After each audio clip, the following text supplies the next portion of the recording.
my channel. So we're outside today on this very lovely but overcast spring day, and unfortunately just days before I'm headed on holiday I have discovered a massive spider mite infestation all over my Cymbidiums.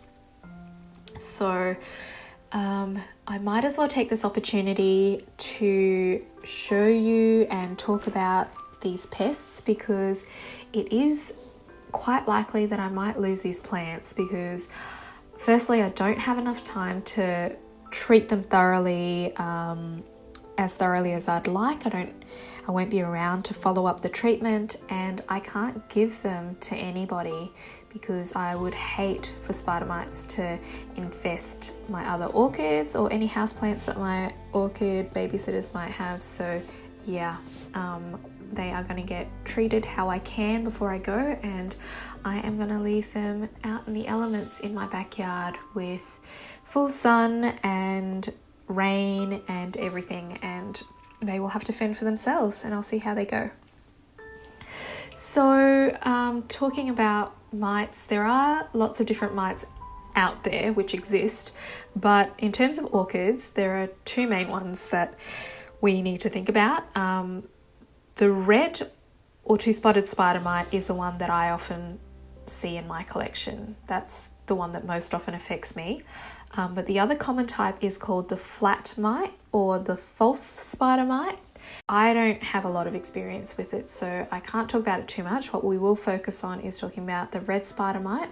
In my experience, they do tend to feed on the softer parts of the plant, like leaves and new growths and flower buds.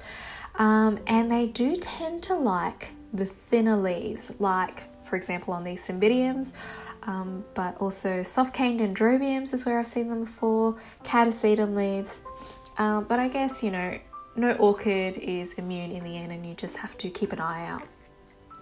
Now there are a few really important signs that you have to be quite vigilant for, that can indicate an infestation, but just keep in mind that you will tend to see them in warmer, drier conditions like now in spring. This is when they're most likely to thrive. In winter they tend to not show themselves very much. They don't really like the cold, and they don't like a lot of humidity. So most of the evidence as well that you're going to see of red spider mites is underneath the leaves. So on the underside of the leaves, have a look, because this is where they tend to feed and where they hang out. So the first thing that you might actually see is the physical spider mite. Now they look like little red or brown dots, and they may crawl around if you give them a little nudge, but they are easily squishable. So if you go and rub your finger over them, they will leave a soft, like brown smudgy bit behind, and that's quite definitive of it being a spider mite. Now the second thing that you might notice is like a silvery sort of appearance on the underside of your leaves. If you look up close, you'll see little grazing marks up and down the leaf, but they sort of coalesce, and as you move further away it does just look like this silvery sheen on the underside of your leaf. You might also get little black, brown or yellow marks, which can be a sign of secondary fungal or bacterial infections. Now the third thing that you might notice is webbing. So the webbing can occur under the leaves, but they can also occur in the leaf axils, or you can see here on my plant that it's actually in the new growth. But basically that's where the mites lay their eggs. And if you're having trouble distinguishing it, just spray a little bit of water on it, mist a little bit of water, and the web becomes quite obvious. You might see the little white flecks in it as well, and that's usually the eggs. Now flat mites tend to affect both sides of the leaves. They are a lot trickier to spot. You probably won't be able to see them without a microscope, but they can affect thin and thick leaves sort of equally. You can see that they leave like pock marks on thicker leaves, and even though I say I don't have experience, I do now realise that there's some phals and greenleaf Paphiopedilums that I've noticed with pockmarks in them, and they may have been attacked by spider mites in the past. But basically the cell walls just collapse as they get damaged by these flat mites, and they come up as these pockmarks.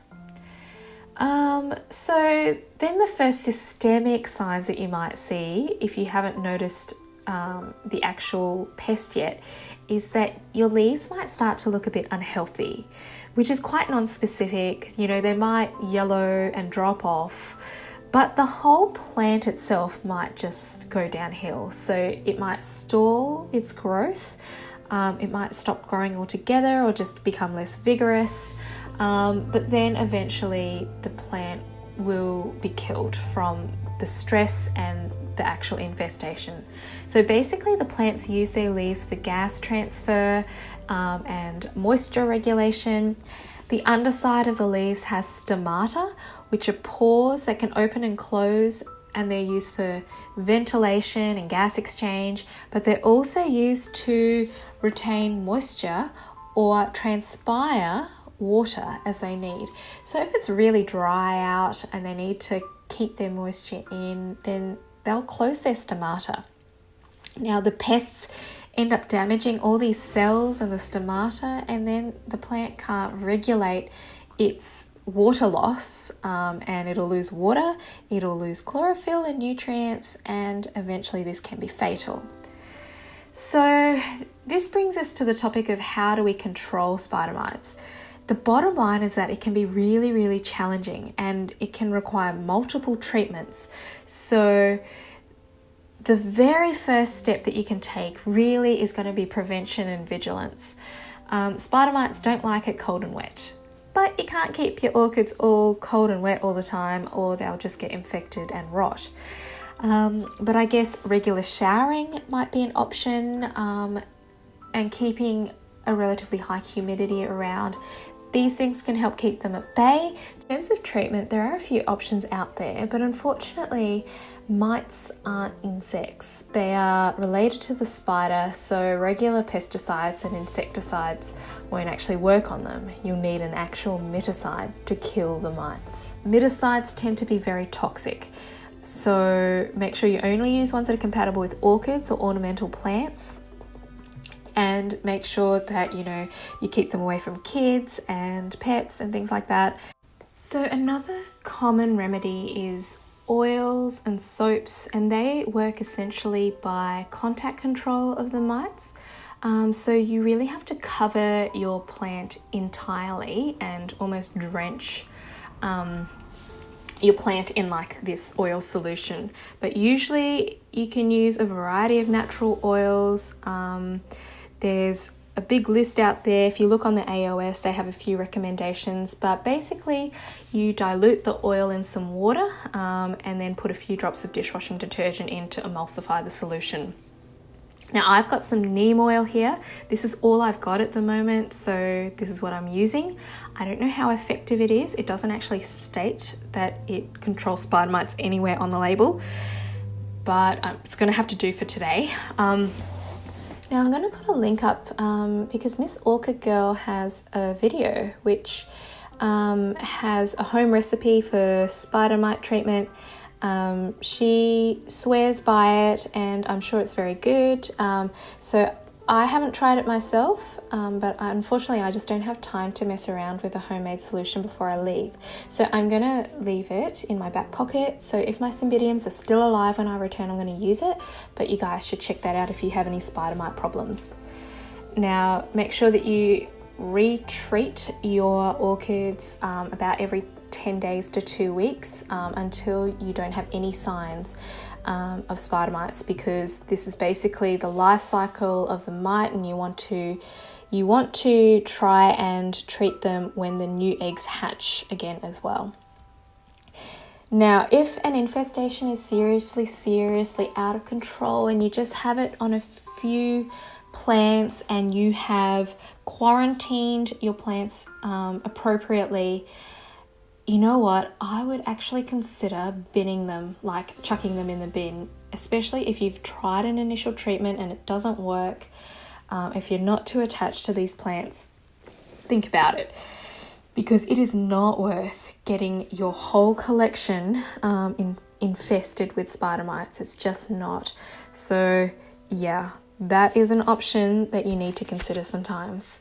Now, there is one treatment that's not mentioned a lot, but I'm going to try it. I've ordered some Diatomaceous Earth from an orchid store online, and hopefully that should arrive before I leave. But it's basically like this powder, like this crushed rock essentially, which is like a fossilized remain. They call them diatoms.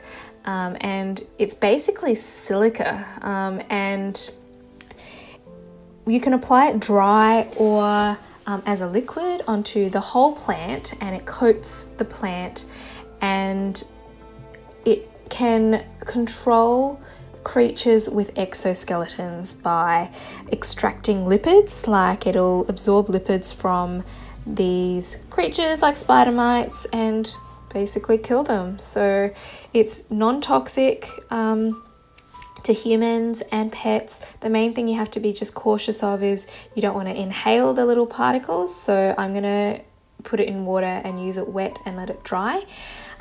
So yeah, hopefully that works. All right, everyone. So I hope you have a great week. I'll keep you updated. And yeah, give this video a thumbs up if you liked it. Give it a thumbs down if you really didn't like it. Put down your treatments in the comment section below and what's worked for you. Subscribe to my channel if you haven't already, if you want to see more orchid videos, and if you aren't receiving notifications currently, you should turn on your notifications so you are notified when I release new videos. So happy growing, guys. I will see you next time. Bye.